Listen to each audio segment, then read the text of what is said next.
আল্লাহু আকবার, আল্লাহু আকবার, আল্লাহু আকবার,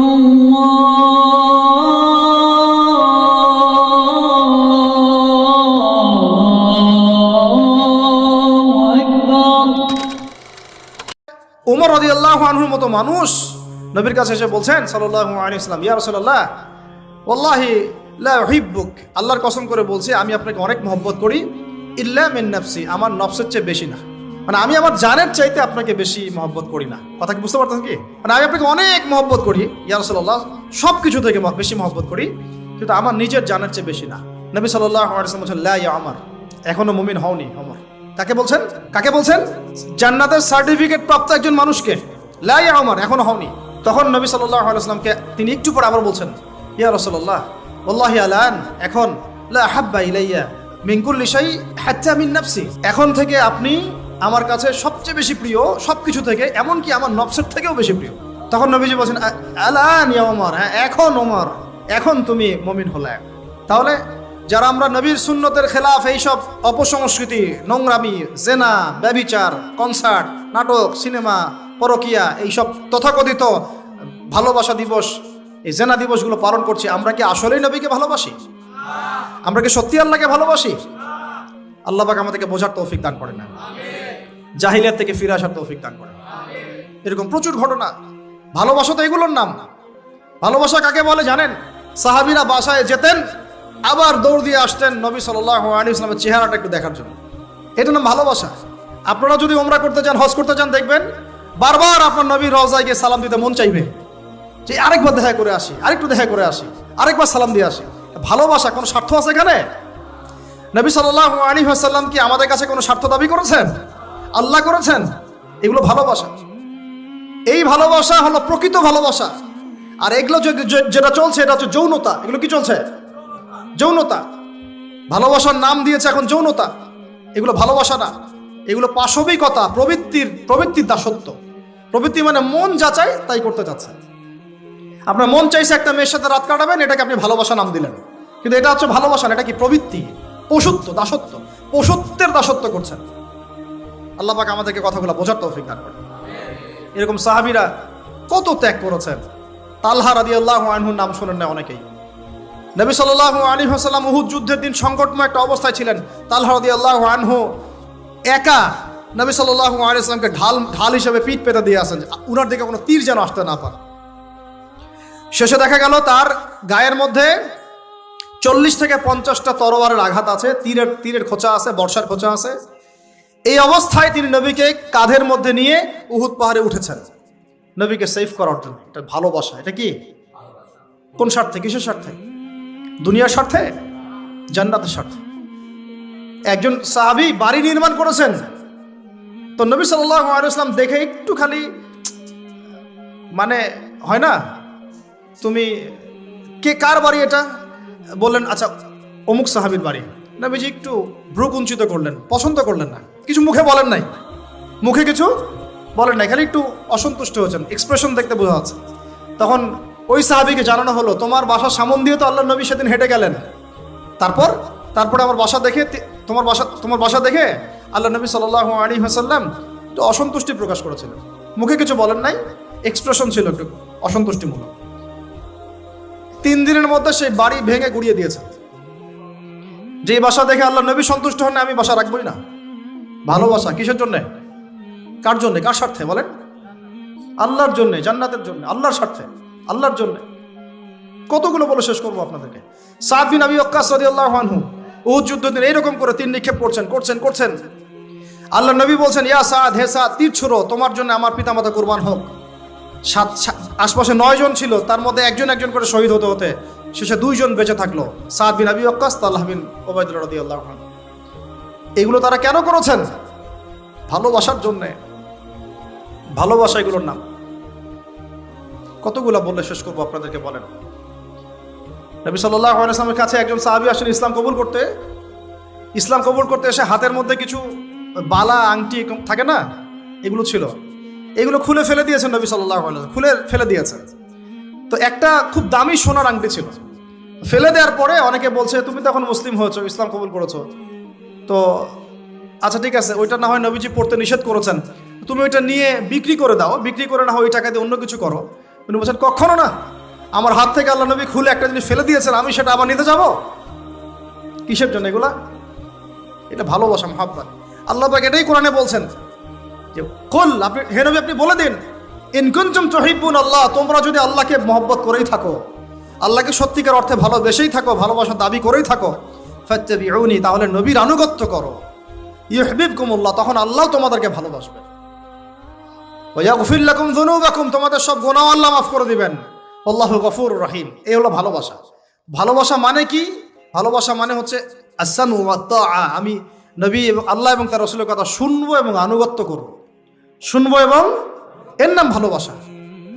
একজন সাহাবী এসে বলেছিলেন, ইয়া রাসূলুল্লাহ, আমি ইসলামের সব মানতে প্রস্তুত আছি, খালি আমাকে জিনা করার অনুমতি দেন। নাউযুবিল্লাহ।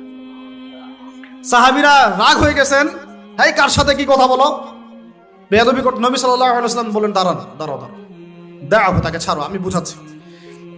নবীজি তখন বললেন, দেখো তুমি যে প্রস্তাবটা আমাকে দিলা, ইসলামের সব তোমার ভালো লাগে, কিন্তু জেনা করতে চাচ্ছ, তো এখন বলো তো দেখি, তোমার মায়ের সাথে কেউ যদি এমন করে তুমি কি রাজি হবা? সে বলছে না। তোমার খালার সাথে করলে না, তোমার বোনের সাথে না, তোমার স্ত্রীর সাথে না, তাহলে যেটা তুমি অন্যের ক্ষেত্রে চাচ্ছ না, পছন্দ করো না, সেটা কেন তুমি তোমার ক্ষেত্রে চাচ্ছ? এভাবে চিন্তা করলে আমাদের আর কথা বলার দরকার আছে? আল্লাহ পাক আমাদের সবাইকে কথাগুলো বোঝার তৌফিক দান করে। এখন শেষ করে দিচ্ছি এই পয়েন্ট থেকে। দেখেন, আমাদেরকে সবচেয়ে ভালোবাসেন আমাদের রব আল্লাহ। সত্যিকারের ভালোবাসার ডেফিনেশনটা হচ্ছে যে আপনি নিঃস্বার্থভাবে কাউকে ভালোবাসেন। আমাদের আশপাশে যারা আছে, যারা হালাল, ইভেন হালাল, আমার মা, আমার বোন, আমার বাবা, আমার স্ত্রী, আমার ছেলে, আমার মেয়ে, এদেরও যদি কখনো স্বার্থে আঘাত পড়ে, দেখবেন সেও আপনার পাশ থেকে সরে যাচ্ছে। এমন হয়নি কখনো? আপনার বন্ধু, আপনার ব্যবসার পার্টনার, আপনার বস, আপনার কলিগ, ওদের স্বার্থে আঘাত হলে ওরাও সরে যাচ্ছে পাশ থেকে, জিগরি দোষ সরে গেল পাশ থেকে, হয় না এমন? ভালোবাসা দুই প্রকার। বলেন কয় প্রকার? আমার সাথে বলেন, এখানে শেষ করে দিব 10টা মিনিট। ভালোবাসা কয় প্রকার? একটা হচ্ছে নিঃস্বার্থ ভালোবাসা। কি স্বার্থ? কোনো স্বার্থ নাই, নিঃস্বার্থভাবে ভালোবাসা। একটা হচ্ছে কোনো না কোনো স্বার্থ জড়িত আছে এমন ভালোবাসা। আপনার স্ত্রীর চাহিদাও যদি আপনি পূরণ করতে ব্যর্থ হন, দেখবেন স্ত্রীর সাথে আপনার গন্ডগোল লেগে যাচ্ছে, যদিও সে হালাল, বৈধ, তাই না? এমন হয় না অনেক সময়? আমি তো অনেকদিন বলেছি, অনেকদিন আগেও বলেছি, 5 বছর 6 বছর আগে, যে মানুষ আসলেই মানুষের অবস্থানকে মূল্যায়ন করে, ভিতর থেকে মানুষকে শুধু মূল্যায়ন করে আল্লাহ রাব্বুল আলামিন। না হলে কি হতো? এই যে এত অন্যায় আমরা করেছি, আল্লাহ পাক কি আমাদেরকে ছেড়ে দিয়েছেন, ফেলে দিয়েছেন, গজবে ধ্বংস করে দিয়েছেন? এই যে আল্লাহ পাক যে আমাদেরকে মহব্বত করেন, ভালোবাসেন, তার প্রমাণ এগুলো। আল্লাহ পাক চান যে আমরা যেন ফিরে আসি।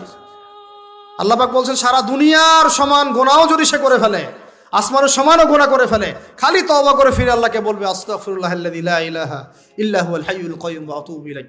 আল্লাহ পাক বলছেন, খালেস তওবা করলে গুনাহ তো মাফ করে দিবই, আগের গুনাহগুলোকে নেকি দিয়ে পরিবর্তন করে দিব। ভালোবাসা না? আল্লাহ পাক সৃষ্টি করেছেন আমাদেরকে ভালোবেসে। কোরআন খোলেন, সূরা সাদ পড়েন, সূরা সাদের মধ্যে দেখবেন আল্লাহ বলছেন, খালাকতু বিয়াদি মা মানাআকা আল্লা তাসজুদা খালাকতু বিয়াদাই, মানে তুমি ইবলিস কেন তাকে সিজদা করলা না যাকে আমি নিজ হাতে সৃষ্টি করেছি? এটা মহব্বতের বহিঃপ্রকাশ না? আল্লাহ আমাদেরকে নিজ হাতে সৃষ্টি করেছেন। আল্লাহ পাকের হাত কেমন এটা আমরা ব্যাখ্যা করতে যাব না, এর হাতের অর্থ কি সেটাও ব্যাখ্যা করার, তাওয়িল করার দরকার নাই। কোরআনে আসছে যেভাবে সেভাবে আমরা ঈমান রাখবো, ঠিক আছে ভাই? এখানে আবার অনেক তালগোল পাকায় ফেলে এবং বিভ্রান্ত হয়ে যায়, এদিকে যাওয়ার দরকার নেই। এখানে বোঝানো হচ্ছে আল্লাহ রাব্বুল আলামিন আমাদেরকে মহব্বত করে সৃষ্টি করেছেন। এই পুরো সৃষ্টি জগৎটাই তো আল্লাহর মহব্বতের বহিঃপ্রকাশ। সবকিছু এত নিপুণভাবে চলতেছে, এটা মহব্বতের বহিঃপ্রকাশ না? আমি আপনাদেরকে নিয়ে যদি কোনোদিন কক্সবাজারের সৈকতে তারা দেখাতে পারতাম, তাহলে আমি বুঝাইতে পারতাম আপনাদেরকে যে এই মহাবিশ্বটা ঠিকই আছে কিভাবে। তারার মধ্যে একটা গাণিতিক ক্যালকুলেশন আছে যেটা সবাই জানে না, যারা একটু অ্যাস্ট্রোনমি নিয়ে পড়াশোনা করেছে তারা জানে। আপনার মানে মাথার বিবেকই উল্টায় যাবে যে এত সূক্ষ্মভাবে কিভাবে আল্লাহ রাব্বুল আলামিন এই মহাবিশ্ব সৃষ্টি করলেন। এক চুল এদিক ওদিক হলে পুরো বিশ্ব কায়নাত ধ্বংস হয়ে যাইত। এটা কি আল্লাহ পাকের মহব্বতের পরিপ্রকাশ না? আল্লাহ পাক তো বরং বলেছেন পুরো সৃষ্টি পরিবারটাই আল্লাহর আহাল, আল্লাহর পরিবারের অন্তর্ভুক্ত। সুবহানাল্লাহ। এমনকি আল্লাহ পাক আমাদেরকে বলেছেন তোমরা জমিনবাসীর সবার উপর রহম করো। ইরহামু মান ফিল আরদ ইয়ারহামুকুম মান ফিস সামা। তোমরা সবার উপর রহম করো, দয়া করো। দয়া রহম এটা তো মহব্বতের একটা অংশ। তোমরা সবার উপর দয়া করো, রহম করো, মহব্বত করো। এটা কি হবে? তাহলে আল্লাহ পাক আসমানে যিনি আছেন আল্লাহ পাক তোমাদের উপর রহম করবে ইনশাআল্লাহ। আমরা সেই মহান সত্তার ভালোবাসার থেকে বের হয়ে হারাম এই যৌন ভালোবাসার দিকে যাওয়ার চেষ্টা করেছি। আসলে এটা ভালোবাসা না, যৌনতা, এর দিকে যাওয়ার জন্য এইসব করছি। আল্লাহ পাক আমাদেরকে মাফ করে যেন হেদায়েত দান করেন। আল্লাহ পাক কত ভালোবাসেন এটা নিয়ে বলতে গেলে আজকে রাত শেষ হবে। দেখেন আল্লাহ রাব্বুল আলামিন আদম আলাইহিস সালামকে সৃষ্টি করেছেন, করে সমস্ত নাম শিক্ষা দিয়েছেন। নাম মানে হলো ইলম। নাম মানে কি? ভালো না বাসলে আল্লাহ পাক কাউকে সবচেয়ে সেরা কিছু দান করেন? সূরা ৩ আল্লাহ পাক কি বলেছেন? ওয়া তিন ওয়া যাইতুন, এগুলো শপথ করে লাকাদ খালাকনাল ইনসানা ফি আহসানি তাকওয়িম। মানুষকে সবচেয়ে শ্রেষ্ঠ কাঠামো আল্লাহ পাক দিয়েছেন, দেন নাই? তো কাউকে যদি মহব্বত না করা হয় তাকে আপনি সবচেয়ে সেরাটা কি দিতে পারবেন? আল্লাহ পাক আমাদেরকে মহব্বত করেন, ভালোবাসেন, এবং আল্লাহ চান আমরাও যেন তাকে মহব্বত করি, তাকে ভালোবাসি। এবং আমরা যদি কাউকে ভালোবাসি আল্লাহর জন্য ভালোবাসবো, কাউকে ঘৃণা করি আল্লাহর জন্য ঘৃণা করব। মহব্বত আল্লাহর জন্য, ঘৃণাও কার জন্যে? আল্লাহর জন্য। আল্লাহ পাক সমস্ত ইলম শিক্ষা দিলেন। এটা কি ভালোবাসার বহিঃপ্রকাশ না? নূহ আলাইহিস সালামের কওম দীর্ঘদিন আল্লাহর কথা শুনে না, আল্লাহ পাক সবর করলেন, ধৈর্য ধরলেন, গজব দিলেন না, শেষ পর্যায়ে গিয়ে আযাব দিয়েছেন। এই যে আল্লাহ পাক সুযোগ দেন, সময় দেন, এটাকে আল্লাহ পাকের ভালোবাসা, দয়া না? এরকম প্রত্যেকটা কওমের ক্ষেত্রে হয়েছে। আমি তো ফিল করলাম এই ভালোবাসা নিয়ে ঘাটাঘাটি করতে গিয়ে যে আসলে আল্লাহ পাক যে আমাদেরকে সবচেয়ে বেশি মহব্বত করেন তার সবচেয়ে বড় নিদর্শন কি জানেন? আমাদের কাছে আল্লাহ রাব্বুল আলামিন আল কোরআনের মতো কিতাব নাজিল করেছেন, আর আমাদেরকে আল্লাহ পাক নবী মুহাম্মদ সাল্লাল্লাহু আলাইহি ওয়াসাল্লামের উম্মত বানাইছেন। আল্লাহ পাক যে নবী মুহাম্মদ সাল্লাল্লাহু আলাইহি ওয়াসাল্লামকে এই দুনিয়াতে পাঠিয়েছেন না, এটাই সবচেয়ে বড় মহব্বত, সবচেয়ে বড় রহমত। কারণ তার সুন্নতে এমন কিছু নাই যেটা আপনি খুঁজে পাবেন না। আর তিনি আমাদেরকে যে মহব্বত করতেন, মুহাম্মদ সাল্লাল্লাহু আলাইহি ওয়াসাল্লাম আমাদেরকে যে মহব্বত করতেন, তিনি আমাদেরকে বলতেন যে আমরা তার ভাই। আমরা তার কি ভাই? মানে কি মায়ের পেটের ভাই? এটা বোঝানো হয় না। একটা হাদিসে তিনি বলেছেন আমি তো পিতৃতুল্য। তার মানে কি সত্যি সত্যি বাবা সন্তানের সম্পর্ক? রুহানি পিতা। তিনি কি ইমাম নন? তিনি ইমাম, তিনি নেতা, তিনি আমাদের শিক্ষক, তিনি নবী। তো তিনি আমাদেরকে যে মহব্বত করতেন, তিনি একদিন বলছিলেন নবী সাহাবীদের সামনে, কাশ আমি যদি আমার ভাইদেরকে দেখতে পেতাম। সাহাবীরা বলছেন ইয়া রাসূলুল্লাহ আমরা কি আপনার ভাই না? তখন নবীজি বলছেন না, তোমরা আমার সাহাবী। আমার ভাই তারা যারা আমাকে না দেখেই আমার প্রতি ঈমান নিয়ে আসবে। প্রত্যেক নবীকে আল্লাহ পাক একটা দোয়া করার চান্স দিয়েছে। কয়টা ভাই? এমন একটা দোয়া যেটা করলে আল্লাহ পাক কবুল করবেনই করবেন। করলে আল্লাহ পাক কি করবেন? অবশ্যই কবুল করবেন। নবী সাল্লাল্লাহু আলাইহি ওয়াসাল্লাম বলছেন যে সমস্ত নবী এই দোয়াটা পৃথিবীতে করে ফেলেছে। তো আমি এই দোয়াটাকে মুলতবি রেখেছি যে কাল কিয়ামতের মাঠে আমি আমার উম্মতের জন্য সুপারিশ করব ইনশাআল্লাহ। এবং নবী সাল্লাল্লাহু আলাইহি ওয়াসাল্লামের সুপারিশে বহু কবিরা গুনাহগার মুসলমান যারা জাহান্নামের ফয়সালা হয়ে গেছে তাদেরকে আল্লাহ পাক কিছুটা শাস্তি ভোগ করালে হলেও আবার জান্নাতে নিয়ে আসবেন ইনশাআল্লাহ। তো তিনি আমাদেরকে মহব্বত করেন না? করতেন না? চিন্তা করেন তাহলে আমরা তার দিনকে কি মহব্বত করলাম, আমরা তার হুকুম হাকামের বিধিবিধান সুন্নতে কি মহব্বত করলাম, চিন্তা করেন। একটা হাদিসে নবীজি স্পষ্ট করে বলছেন এটা আমাদের জন্য একটা কষ্টি পাথর। এটা একটা কি কষ্টি পাথর। তিনি বলছেন লা ইউমিনু আহাদুকুম, তোমাদের মধ্যে কেউ মুমিন হইতে পারবে না। কি হইতে পারবে না? মানে প্রকৃত মুমিন হইতেই পারবে না তোমরা। হে আমার উম্মত, তোমাদের মধ্যে কেউ প্রকৃত মুমিন হইতেই পারবে না যতক্ষণ না হাত্তা আকুনা আহাব্বা ইলাইহি মিন ওয়ালিদিহি ওয়ালাদিহি ওয়ান নাসি আজমাইন, যতক্ষণ না আমি মুহাম্মদ সাল্লাল্লাহু আলাইহি ওয়াসাল্লাম তোমাদের কাছে নিজের কি সন্তান, নিজের বাবা মা এবং সমস্ত মানব জাতির থেকে বেশি প্রিয় না হচ্ছে। হাদিসটা আবার বলি, নবীজি বলছেন কেউ ততক্ষণ পর্যন্ত প্রকৃত মুমিন হতে পারবে না যতক্ষণ না আমি মুহাম্মদ সাল্লাল্লাহু আলাইহি ওয়াসাল্লাম তার কাছে তার সন্তান, তার পিতা এমনকি সমস্ত মানব জাতি থেকে বেশি প্রিয় না হচ্ছে। আর আমরা যারা আগামীকালকে এইটার প্রিপারেশন নিয়েছি, আসলে কি আমাদের কাছে নবী প্রিয় বেশি না আমাদের দুনিয়ার স্বার্থ বেশি প্রিয়? যারা এগুলো করবে তাদের কাছে কি সত্যি নবী প্রিয়? তাহলে তারা করতে পারতো না। যদি নবী আমাদের কাছে সবচেয়ে বেশি প্রিয় না হয়, আমরা মুমিন হতে পারছি না। আর যাদের কাছে নবী প্রিয় তারা কখনো এমন হারাম কাজে যেতে পারবে না।